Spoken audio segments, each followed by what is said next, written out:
കയറാനുള്ള ഒട്ടകം ഇവിടെ റെഡിയാണ്. സഫാരിക്ക് ശേഷമുള്ള അവരെ ആ ഒരു പാക്കേജിൽ പെട്ട ഗ്രാൻഡ് മസീദിൻ്റെ തൊട്ട് മുമ്പിൽ എത്തിയിട്ടോ. കാണുമ്പോൾ തന്നെ വളരെ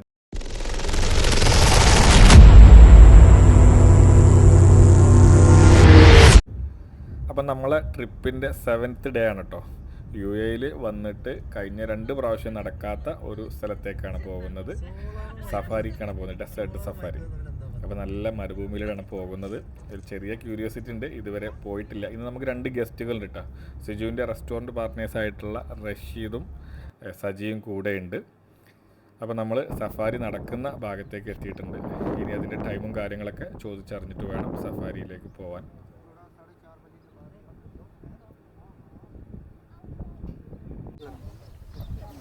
അപ്പോൾ ഞങ്ങളുടെ ടീം റെഡിയാണ് കേട്ടോ. ഏകദേശം ഒരു 1/2 മണിക്കൂർ കഴിഞ്ഞാൽ ഞങ്ങൾ ഡെസേർട്ട് നമ്മളെ സഫാരിക്ക് റെഡി ആയിക്കൊണ്ടിരിക്കുകയാണ്. ഇവിടെ ഞങ്ങൾക്ക് ചെറിയൊരു സ്പേസ് ഉണ്ട്, കുറച്ച് നേരം നമുക്ക് ഫ്രഷ് ആവണമെങ്കിലൊക്കെ. നല്ല വെയിലായതുകൊണ്ട് തന്നെ കുറച്ച് സമയം കഴിഞ്ഞിട്ടാണ് നമ്മുടെ റൈഡിങ് തുടങ്ങുന്നത്. കുട്ടികളൊക്കെ അല്ലയോ എങ്ങനെയുണ്ട്, റെഡി അല്ലേ സഫാരിക്ക്? ആടുജീവിതം എന്ന് പറഞ്ഞിട്ട് ഇങ്ങോട്ട് പിടിച്ചു കൊടുത്തതാണ് അവരൊക്കെ. ഞങ്ങളെ ഇന്ന് 2 ഗസ്റ്റുകളുണ്ട് കേട്ടോ. നമ്മളെ സിജുവിൻ്റെ പുറത്തെ ഫ്രണ്ട്സുകളാണ്, സജിയും പിന്നെ റഷീദും. ഞങ്ങൾ കയറി വരുമ്പോൾ തന്നെ അവിടെയുള്ള ഒരു പക്ഷിയെ നമുക്ക് ഫോട്ടോ എടുക്കാൻ അവസരം തരുമായിരുന്നു. ഞങ്ങൾ വിചാരിച്ചത് സൗജന്യമാണെന്നാണ്. ആക്ച്വലി ഇത് സൗജന്യമായിരുന്നില്ല.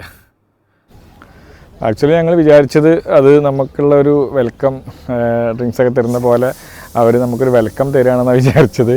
അപ്പോൾ എല്ലാവരുടെ കയ്യിൽ നിന്നും 10 ദിർഹം 20 ദിർഹമൊക്കെയാണ് അവർ പറഞ്ഞ ചിലവ്. അപ്പോൾ അത്രയും കാശ് നമ്മൾ കൊടുത്തില്ല. ലാസ്റ്റ് എല്ലാവർക്കും കൂടിയിട്ട് ഒരു 65 ദിർഹം കൊടുത്തു. കൂടെയുള്ള എല്ലാവരും അറിഞ്ഞില്ല ഇത് പിന്നെ പെയ്ഡായിരിക്കും എന്നുള്ളത്. കുഴപ്പമില്ല. അപ്പോൾ ഇനി ഈ സഫാരി വരാത്ത ആളുകളൊക്കെ ഉണ്ടെങ്കിൽ ഇങ്ങോട്ട് വരുമ്പോൾ ശ്രദ്ധിച്ചാൽ മതി.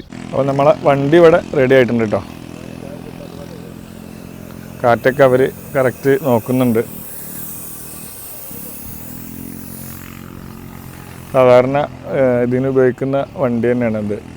ലാൻഡ് ക്രൂസറാണ് അധികം ഈ സഫാരിക്കൊക്കെ യൂസ് ചെയ്യുന്നത്. നമ്മുടെ വണ്ടിയും ലാൻഡ് ക്രൂസർ തന്നെയാണ്. അപ്പോൾ എന്തായാലും കയറട്ടെ. അപ്പോൾ ഞങ്ങളെല്ലാവരും വണ്ടിയിലൊക്കെ കയറി നമ്മളെ സഫാരി സ്റ്റാർട്ട് ചെയ്യാനായിട്ടുണ്ട്. നമ്മളെ സാരഥിയാണ്, അദ്ദേഹം മൊബൈലൊക്കെ നോക്കുന്നുണ്ട്. എത്ര സമയമെന്നറിയില്ല. നമ്മളെ കൂടെയുള്ള ആളുകളൊക്കെ ആദ്യം തന്നെ യാത്ര പുറപ്പെടുന്ന മുമ്പുള്ള ഫേസ് ഇപ്പം ഒന്ന് കാണാം. ഇനി മടങ്ങി വന്നിട്ട് എങ്ങനെയാണെന്ന് അറിയില്ലല്ലോ. എല്ലാവരും ഉണ്ട്, വാഹനമുണ്ട്, സജിയുണ്ട്, ഫെമിയുണ്ട്. ഇതാരാണ് മറിഞ്ഞു വരുന്നത്? പഠിച്ചോനെ കരാട്ട അല്ലോ. ആ ബാക്കിലാണ് റഷ്യയും സിജൊക്കെ ഇരിക്കുന്നത്. ആനും ബാക്കിൽ തന്നെയാണ്. അപ്പോൾ എന്തായാലും 3 ലൈനുണ്ട്. ഞങ്ങൾ ഏകദേശം 8 പേരുണ്ട്, കുട്ടികളുണ്ട്. അപ്പോൾ യാത്ര തുടങ്ങാണ്. ഞങ്ങളെ വണ്ടി പുറപ്പെടാണ്. സഫാരി സത്യത്തിൽ ആദ്യമായിട്ടാണ് പോകുന്നത്. ഒരുപാട് വീഡിയോ കണ്ടിട്ടുണ്ട്. ഇപ്പോൾ ഗൾഫിൽ തന്നെ ഇതിനു മുമ്പ് 2 പ്രാവശ്യം വന്നിട്ടുണ്ടെങ്കിലും അന്ന് ഈ ഒരു സഫാരിയിൽ പോകാൻ പറ്റിയിട്ടില്ലായിരുന്നു. ഡെസേർട്ട് സഫാരി എന്നുള്ളത് ഒരുപാട് കാലത്തൊരു ആഗ്രഹമായിരുന്നു. പിന്നെ നമുക്ക് പറ്റിയ കമ്പനി വേണം, നമുക്ക് പറ്റിയ ടീം വേണം. അപ്പോൾ പിന്നെ എല്ലാം ഇപ്പോഴാണ് അനുകൂലമായി വന്നത്. അപ്പോൾ നമ്മളെ വണ്ടി പുറപ്പെടുകയാണ്. എല്ലാവരും ഉണ്ട്, വണ്ടിയിൽ ഇരിക്കുന്നുണ്ട്. ബാക്ക് സീറ്റ് ആയിരിക്കാം കുറച്ച് ബുദ്ധിമുട്ട്. ബാക്ക് സീറ്റ് എങ്ങനെയാണെന്ന് അറിയില്ല. എന്തായാലും സിജും റഷ്യയും ബാക്ക് സീറ്റിൽ ഇരിക്കുന്നുണ്ട്. നല്ലൊരു പാട്ടിട്ടത് കൊണ്ട് വോയിസ് എത്രത്തോളം ക്ലിയറാന്ന് അറിയില്ല. എല്ലാവരും പുറത്ത് കറക്കുമ്പോൾ ഉള്ളിലുള്ള ആളുകളൊക്കെ മുഖഭാവം നമുക്ക് ഒന്നും കൂടി ശ്രദ്ധിക്കാം. വായനക്കൂടെ സിജുവാണല്ലേ അർഷ്യ ഫാമിലിയല്ല അടുത്ത. അപ്പം നമ്മള് ഡെസേർട്ട് സഫാരി ഇവിടെ അവസാനിച്ചിരിക്കുകയാണ്. നമ്മൾ ഇറങ്ങി വരുന്നത് തന്നെ 2-3 ഒട്ടകങ്ങൾ ഇവിടെ നിൽക്കുന്നുണ്ട്. അതിൻ്റെ മുകളിൽ കയറി പോകുന്നവർക്ക് പോവാം.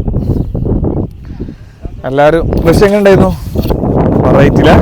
Variety experience. ഇവർ പഠിച്ചിട്ട് തന്നെ അറിയാവുന്നാവില്ലല്ലോ. വണ്ടി അല്ലേ, ലാൻഡ് ക്രൂസർ അടിപൊളി വണ്ടിയാണ് കേട്ടോ. അപ്പോൾ നമുക്ക് കയറാനുള്ള ഒട്ടകം ഇവിടെ റെഡിയാണ് കേട്ടോ. അപ്പോൾ കയറി വെക്കല്ലേ. അപ്പം നമ്മളെ ഈ സഫാരിയുടെ കൂടെ അവർ കോംപ്ലിമെൻ്ററി ആയിട്ട് തരുന്ന ഒരു റൈഡാണ് ഈ ക്യാമൽ റൈഡിങ്. നമുക്കത് യൂസ് ചെയ്യുന്നവർക്ക് യൂസ് ചെയ്യാം, ഇല്ലെങ്കിൽ നോ ഇഷ്യൂ. അതൊരു കുറച്ചൊരു ഭാഗമാണ് അവരതിൻ്റെ കൂടെ തരുന്നത്. നമുക്ക് കൂടുതൽ വേണമെന്നുണ്ടെങ്കിൽ പേ ചെയ്തിട്ട് നമുക്ക് ചെയ്യാം. എന്തായാലും ഇതും ഒരു വെറൈറ്റി എക്സ്പീരിയൻസ് ആയിട്ടാണ് തോന്നിയത്. നമ്മളെ സഫാരി കഴിഞ്ഞാലും ഇങ്ങനെ മറ്റുള്ള വണ്ടികളൊക്കെ സഫാരി കഴിഞ്ഞ് പോകുന്ന വണ്ടികളൊക്കെ കാണാൻ തന്നെ ഒരു പ്രത്യേക രസമാണ് കേട്ടോ. അവർ ഡ്രൈവർമാർ പരമാവധി വേഗതയിൽ ആണ് ഓടിക്കുക. നല്ല ആക്ഷനൊക്കെ ഉള്ള വണ്ടിയാണെങ്കിൽ നല്ല രസമായിരിക്കും കാണാൻ. സഫാരി കഴിഞ്ഞ് വരുന്ന വണ്ടിയാണ് കേട്ടോ. അത്യാവശ്യം നല്ല സ്പീഡിലാണ് വണ്ടി വരുന്നത്.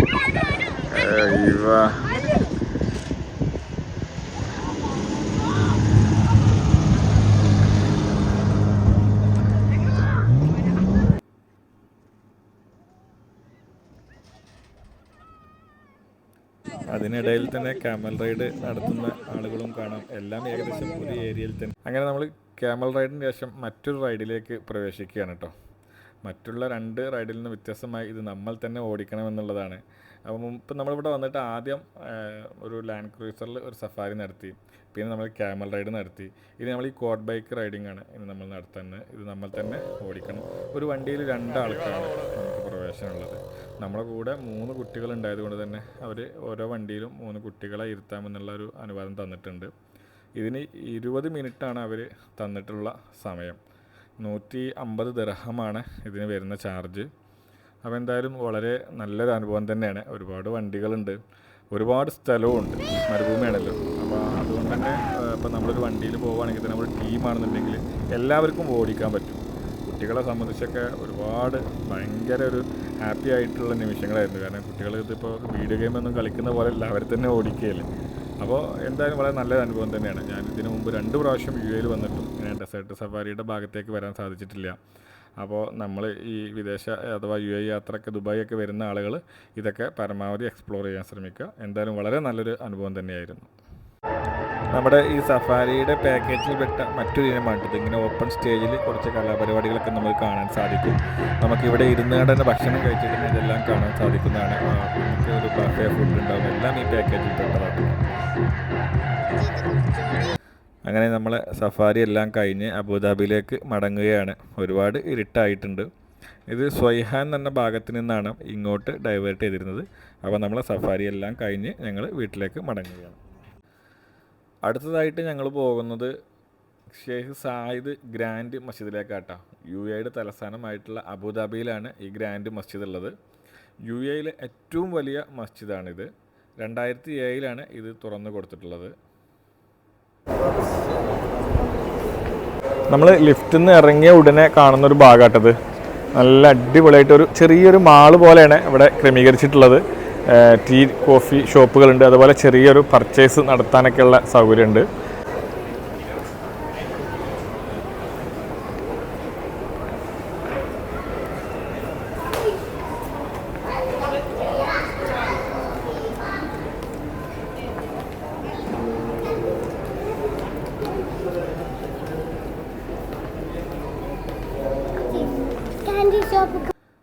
സിജുവും ഫെമിയൊക്കെ ഒരുപാട് പ്രാവശ്യം ഇവിടെ വന്നിട്ടുണ്ടാവും. നാട്ടിൽ നിന്ന് ആര് വരികയാണെങ്കിലും അവർ കൂടെ വന്നിട്ട് ഒരുപാട് പ്രാവശ്യം നമ്മൾ ഈ ഒരു ഗ്രാൻഡ് മസ്ജിദ് അവർ സന്ദർശിച്ചിട്ടുണ്ട്. മസ്ജിദിലേക്കുള്ള പ്രവേശനം ഫ്രീ ആണെങ്കിലും നമ്മൾ ഓൺലൈൻ വഴി രജിസ്റ്റർ ചെയ്യണം. എത്ര പേരാണ് പള്ളിയിലേക്ക് കിടക്കുന്നത് ആ ഒരു ഇത് രജിസ്ട്രേഷൻ ചെക്ക് ചെയ്യുന്ന ഒരു ഭാഗമാണിത്.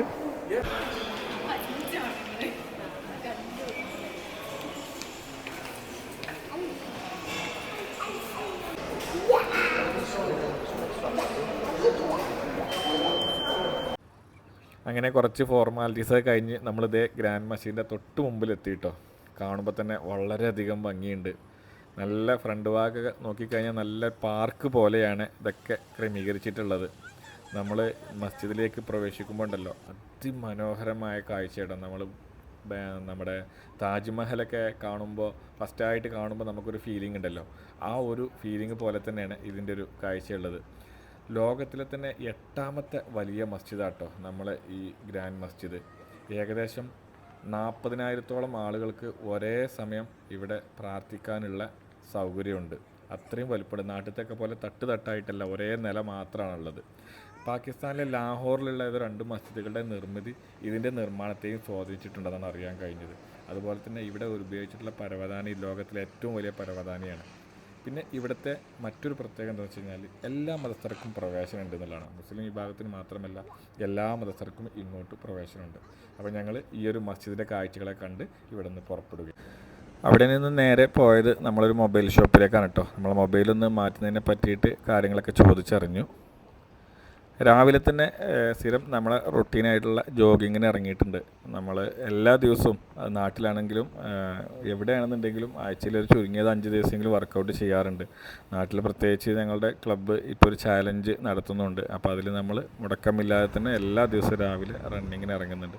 അപ്പോൾ ഇവിടുത്തെ ഒരു സൗകര്യം എന്ന് വെച്ചാൽ എല്ലാ റോഡ് സൈഡിലും നമുക്ക് നടത്തക്കാർക്കാണെങ്കിലും ഓട്ടക്കാർക്കാണെങ്കിലും സൈക്ലിങ്ങൊക്കെ നല്ല സൗകര്യമുണ്ട്. റോഡ് മുറിച്ച് കിടക്കാനൊന്നും യാതൊരു പ്രയാസവും. നമ്മൾ റോഡ് മുറിച്ച് കിടക്കുമ്പോൾ എല്ലാ ജംഗ്ഷനിലും ഇതുപോലെ ഉള്ള ഒരു സിഗ്നലും ഉണ്ടാവും. അപ്പം നമ്മളവിടെ പ്രസ് ചെയ്താൽ നടക്കുന്ന ആളുകൾക്ക് അത് സിഗ്നൽ ഓൺ ആവുന്ന സമയത്ത് നമുക്കിതേപോലെ റോഡ് മുറിച്ച് കിടക്കാൻ സാധിക്കുന്നതാണ്. വളരെ നല്ല ഉപകാരമുള്ളൊരു കാര്യമാട്ടോ. ഒരുവിധം ഗൾഫ് രാജ്യങ്ങളിലൊക്കെ ഇതുണ്ട്. അപ്പോൾ അതുകൊണ്ട് തന്നെ നമ്മൾ വർക്കൗട്ടൊക്കെ മുടങ്ങാതെ നടക്കുകയും ഉണ്ടായി. രാവിലെ ജോഗിങ്ങിന് ഇറങ്ങിയപ്പോൾ കണ്ടൊരു കാഴ്ചയാണ് കേട്ടോ. ഇവിടെ ഇത്രയധികം വൃത്തിയായി നിൽക്കാനുള്ള ഒരു കാരണം ഇതാണ്. എല്ലാ ഭാഗത്തും ഇതുപോലുള്ള വേസ്റ്റ് ബോക്സ് ഉണ്ടാവും. നമ്മൾ മാലിന്യങ്ങൾ അതിൽ കൊണ്ടുപോയിട്ടാൽ മതി. പിറ്റേ ദിവസം രാവിലെ തന്നെ മുനിസിപ്പാലിറ്റി വണ്ടി വന്ന് എല്ലാം വേസ്റ്റ് കളക്ട് ചെയ്യുകയാണ്. നമ്മുടെ നാട്ടിലൊക്കെ മാതൃകയാക്കേണ്ട ഒരു കാര്യം തന്നെയാണ് കേട്ടോ ഇത്.